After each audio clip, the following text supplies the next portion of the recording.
মসজিদের ঘটনা শোনায় গো মুসলমান, সৌদি আরব থেকে আগত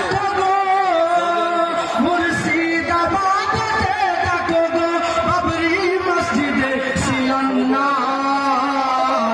আর যিনি আপনার আছেন কর্ণ ভারতে বলে, হুমায়ুন কবিরের ওই কর্ণ ভারতে বাবরি মসজিদের শিলান্যাস হবে গো ভারতে।